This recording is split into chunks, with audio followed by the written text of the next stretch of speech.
European leaders. They were President Emmanuel Macron of France, President Alexander Stubb of the Republic of Finland, President Karol Nawrocki of the Republic of Poland, Prime Minister Jonas Gahr Store of the Kingdom of Norway, Prime Minister Giorgia Meloni of the Italian Republic, Prime Minister Keir Starmer of the United Kingdom of Britain and Northern Ireland, Chancellor Friedrich Merz, the Federal Republic of Germany, Secretary General Mark Rutte, the North Atlantic Treaty Organization, NATO, President Ursula von der Leyen of the European Commission. We spoke to all of those great leaders. They're all great leaders. And we had a great talk with them after we were completed. We thought it was appropriate to speak with them. And our meeting was excellent. We covered, somebody would say 95%. I don't know what percent, but we have made a lot of progress on ending that war, which is really certainly the most deadly war since World War II, probably the biggest war since World War II. And I want to thank Steve Witkoff, who's here, and I'd like to thank Jared, who's here someplace. Thank you, Jared. And thank you, Steve. What a great job you've done. Jared Kushner, Steve Witkoff, and Marco Rubio is here. Thank you, Marco. And Pete Hegseth is here. Those two people are doing an unbelievable job. And the four people on this one are doing, I don't think anybody could do it. And we'll see if it gets done, but it's very close, certainly. Nobody would even have a chance of getting it to where it is right now. Nobody would have thought that was possible. So I just want to say we've done very well. We've had discussions on just about every subject, and that includes with President Putin before. And we went into great detail, and we likewise went into great detail today. And it was an honor to have you at Mar-a-Lago and have lunch. I hope you enjoyed the food. Your people enjoyed the food, I can tell you that. You're big, strong people. Your general over there looks like Central Casting.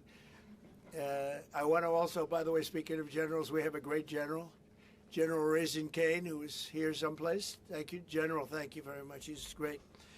So, Mr. President, maybe you want to say a few words, Yeah. and then we'll speak over the next couple of weeks. We'll speak probably quite a bit, but we'll speak tomorrow. Thank you very much. Appreciate it. Thank you so much, Mr. President. Thank you. Thank you for everything.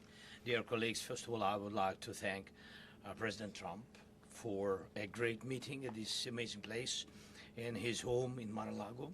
And we had a really great discussions on all the topics, and we appreciate the progress that was made by American and Ukrainian teams in these recent weeks. Special thanks to Steve Witkoff and Jared Kushner, and thank you to for their engagement and full commitment, and also to our team, and first of all to Rustem Umerov and General Gnatov, and to all our teams. And we discussed all the aspects of the peace framework, which includes, and we have a great achievements, 20-point peace plan, 90% agreed, and U.S.-Ukraine security guarantees 100% agreed. U.S.-Europe, Ukraine security guarantees almost agreed. Military dimension 100% agreed. Prosperity plan being finalized, and we also discussed the sequencing of the following actions. And we agree that security guarantees is a key milestone in achieving lasting peace, and our teams will continue working on all aspects. We also had a joint productive call with European leaders, like President Trump said already, and a lot of leaders, including NATO and the EU.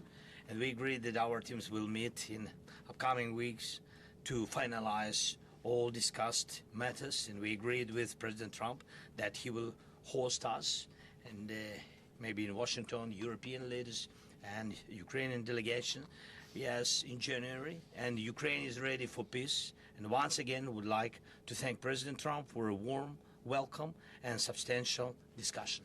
Thank you, Mr. President. Thank you very much. Thank you so much, Mr. President. Any questions, please? Mr. President, we've heard some digits from President Zelensky, 90%, 100%. The U.S. Ukraine security guarantees, what number are we at right now? Well, I think look, you can say 95%, but I don't like to say percentages. I just think we're doing very well. We could be very close. There are one or two very thorny issues, very tough issues, but I think we're doing very well. We made a lot of progress today, but really we've made it over the last month. This is not a one-day process deal. This is very complicated stuff, but I think when the president says 95, I think, could be close to 95%. Yeah, please, behind you. Mr. President, have you agreed on the so-called free trade zone on Donbass? How to separate the sites? How to make the separation line? Who will be responsible? The word agreed is too strong. I would say not agreed, but we're getting closer to an agreement on that, and that's a big issue. Certainly, that's one of the big issues, and I think we're closer than we were. Probably it's unresolved, but it's getting a lot closer. That's a very tough issue, but one that I think will get resolved. Yeah, please. We are receiving some mixed signals coming from Moscow, even after you spoke with President Putin. Can you assure us that you have received written or any formal response from them? Well, what was the issue? You have to tell me. What did they say? So they are telling that Ukraine has to give up Donbass. Just very recent statement coming out. Well, that's what they've been asking for, and there's a dispute about that. So they're going to have to iron that out. That's an issue they have to iron out. But I think it's moving in the right direction. If they reject or delay the solution or peace agreement that you try to achieve, If something doesn't happen, you mean if something doesn't happen? Yeah, go ahead. May I ask? No, go ahead. You're going to finish your question. Will there be any step that the United States be prepared? Well, we'll see. Look, we'll see. But I don't want to talk about that because I think we're getting pretty close. Yes, please. May I ask the President of Ukraine Please. about territorial question? Mr. President, what is your take on Donbass status? Are you prepared to see it as a free economic or demilitarized zone?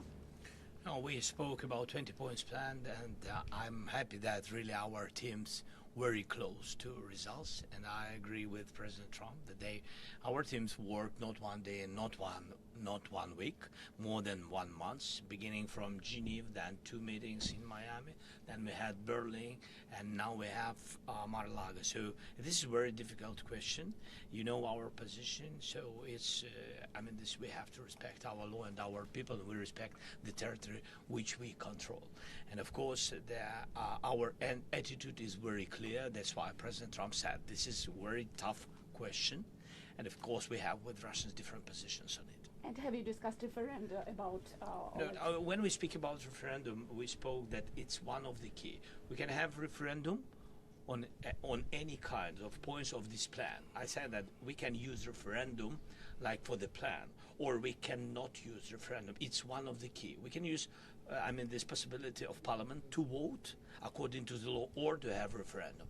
Doesn't matter. This referendum, if the plan will be very difficult for our society, very difficult, of course our society has to choose and has to vote, because it's their land, the land not of one person, it's the land of our nation for a lot of generations. They'll probably have to get their plan approved by Parliament or by referendum of the people. You would think that they want, I know they had a poll that it's 91% in favor of ending this war, so they want to end it like everybody wants. Russia wants it ended, everybody wants it ended, and we want it ended. I want it ended because I don't want to see so many people dying. We're losing, massive numbers of people, the biggest by far since World War II. So we want to see it ended, absolutely. President Yes. Trump, you said at the top that you plan to speak again tomorrow. Is that correct? I might. It depends on what happens tomorrow. If there's an additional something to add, otherwise there's no reason to. We're in the process. Jared and Steve are working very hard to get something done, and if there's something that comes up, I'd speak, but otherwise I don't think there's any reason to. In your mind, sir, what are the thorniest issues still unresolved after the? Well, I think the land you're talking about, some of that land has been taken. Some of that land is maybe up for grabs, but it may be taken over the next period of a number of months, and you're better off making a deal now. Look, let me tell you, they have been very brave. They fought very hard and continue to fight very hard and do tremendous damage. But Russia would like to see it end, and Ukraine would like to see it. And I think it's time to end. And a lot of very brave people, a lot of people that are dead right now, unfortunately, because I've said, and nobody's disputed it, that if the election weren't rigged and stolen, 2020, you wouldn't have had this war. It would have never happened. And it didn't happen for 4 years. Never was even thought to happen. And I spoke with President Putin. I got along with him very well, despite the Russia hoax, which was a total hoax. He used to say, what is going on over there? But it was a total hoax, as he knew and as I knew. But I spoke to him, and we'd talk about Ukraine. I've said it before. It was the apple of his eye, but he wasn't going to do anything about it. He didn't do anything about it until I was gone, and then a lot of really bad statements were made by people, by a lot of people, I guess, but by a certain president that we had who was a disaster. Mr. Yes. President, do you anticipate going to Ukraine if you can get to an agreement? And I know I you have no said problem earlier, with doing it. You know, I have no problem with doing it. Don't anticipate it. Would like to get the deal done and not necessarily have to go. I've offered to go and speak to their parliament, and you know, if that would help. I don't know if that would help. I think it would probably help, but I don't even know if that's. You're welcome.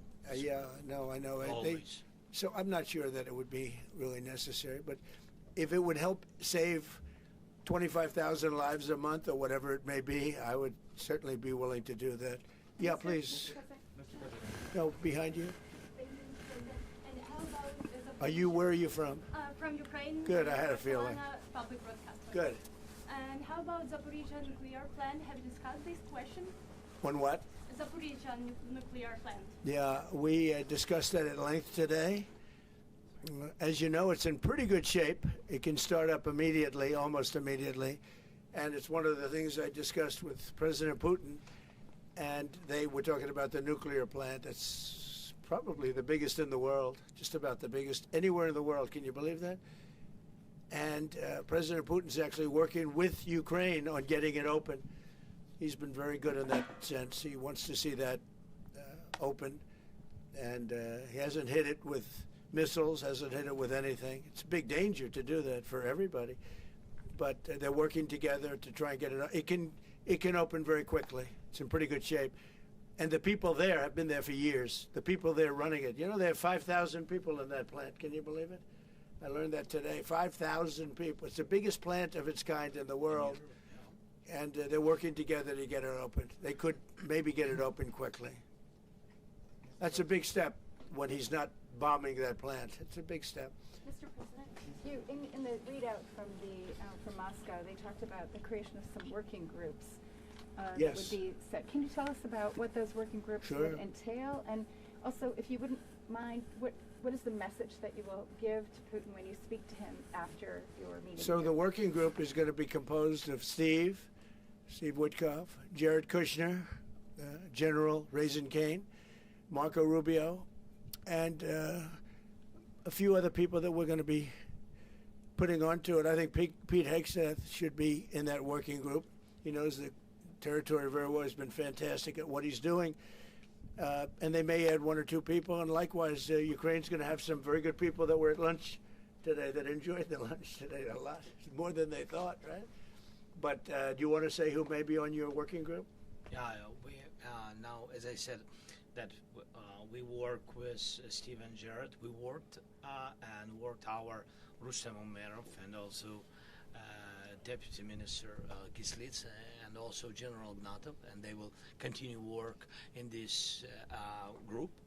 And of course, if we will go further, and I hope that really we will have decisions in January, as I said, about all these documents, 6 documents, and of course, we will continue work on this, so they know what to do. Yes. And that working group, by the way, importantly, will also then be working with Russia. Okay? Because to work with ourselves doesn't really solve much of a problem. So they'll be working with Russia. Yeah, please. Mr. President, you said this morning you weren't a deadline guy. How long do you think it'll take to get this last little bit, as you say, finished? What are we talking So about? if it went really well, you know, maybe a few weeks. And if it went poorly longer, and if it went really poorly, it's not going to happen. That would be a shame. There's that chance also. You know, it's possible it doesn't happen. But, you know, in a few weeks we will know one way or the other, I think. But if it went really well, but it could also go poorly. I mean, you know, we could have something where one item that you're not thinking about is a big item breaks it up. Look, it's been a very difficult negotiation, very detailed It's funny, I settled 8 wars. Some were going on for 35 years. And we got them settled in a couple of days. Some of them, one was going on for 37 years. I settled it in 1 day. But this is a very complex one. Do you want to put odds on it? What the bad No, I think we'll get it done. I don't want to say when, but I think we're going to get it done. Yes, ma'am. Mr. President, you in the past have suggested a trilateral meeting between both Presidents Putin and Zelensky. Right. Is that something that is also on the docket? I see that happening, sure, at the right time. I saw a very interesting President Putin today. I mean, he wants to see it happen. He wants to see it. He told me very strongly. I believe him. Don't forget, we went through the Russia hoax together. And he'd call me, I'd call him, I'd say, can you believe the stuff that they're making up? And it turned out we were right. They made it all up.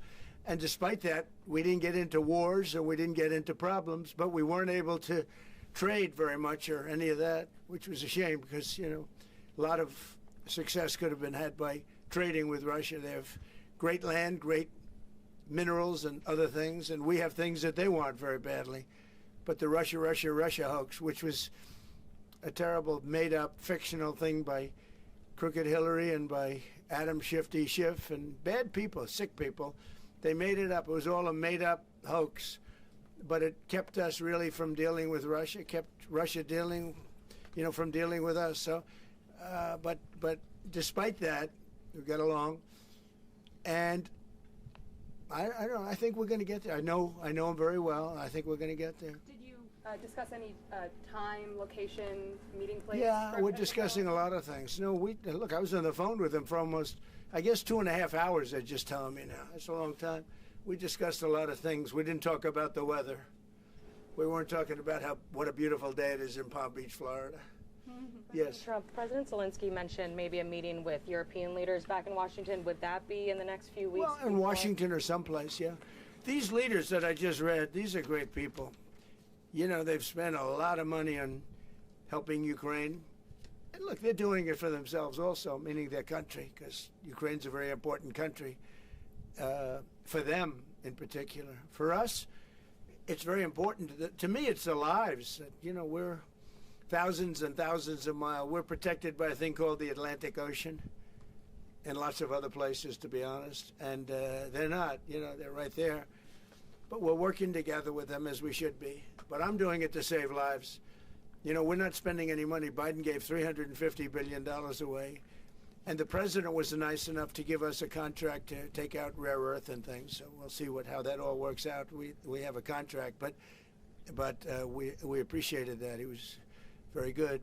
But we'll see how that works out. But if you think about it, we're going to have. I really believe we're probably, Mr. President, by far closer than ever before with both parties. We had some times when he was close and President Putin wasn't. Then when President Putin was close and he wasn't, you saw that in the White House. But I think they both want to see it happen. Mr. President, in your conversation with... You're saying that, you've said multiple times that you want to stop the killing.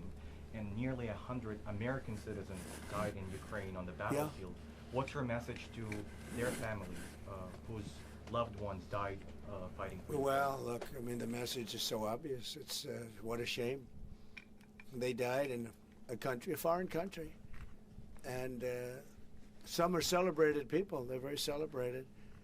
But so sad that a thing like that would happen. Yes, ma'am. President Trump, obviously security is a major issue for the Ukrainians. Right. Did you offer any promises, any assurances today?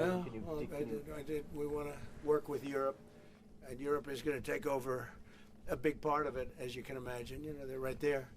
But we're going to help Europe 100%, like they'd help us. Yes, ma'am, you were going to say something? Yeah, I was just going to ask, when your conversation... Who are you with? Andrea Shala with Reuters. That's what I thought. Yeah. So in your conversation with President Putin, did you discuss what responsibility Russia will have for any kind of reconstruction of Ukraine post an agreement? I did. And they're going to be helping. Russia's going to be helping. Russia wants to see Ukraine succeed. Once, it sounds a little strange, but I was explaining to the president, President Putin was very generous in his feeling toward Ukraine succeeding, including supplying energy, electricity, and other things at very low prices. So a lot of good things came out of that call today. But they were in the works for 2 weeks with Steve and with Jared and Marco and everybody. Did Russia agree, or did Putin agree to a ceasefire to allow a referendum to take Not a place? ceasefire, and that's one of the points that we're working on right now. No, not a ceasefire. He feels that, look, you know, they're fighting and to stop, and then if they have to start again, which is a possibility, he doesn't want to be in that position. I understand that position. The president feels strongly about that or something, but I think we're finding ways that we can get around that. But I understand President Putin from that standpoint. You know, you have to understand the other side.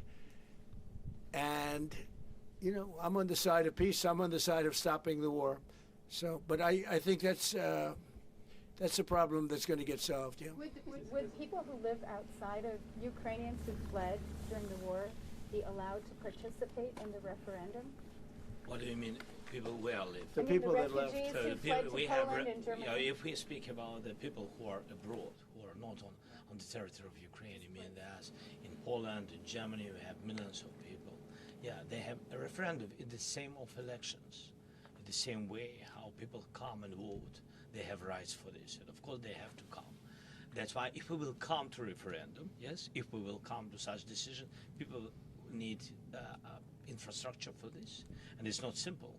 And that's why we spoke about it. It can't be in one day, very quickly. It's difficult because we need infrastructure. When you have millions of people, you have to build it in Europe, mostly in Europe for today. President Trump, I know you've sounded an optimistic note here, but what happens in a few weeks if things sputter? What are you prepared to do? They keep fighting, and they keep dying. No good. But if things don't happen, they keep fighting, and they keep dying.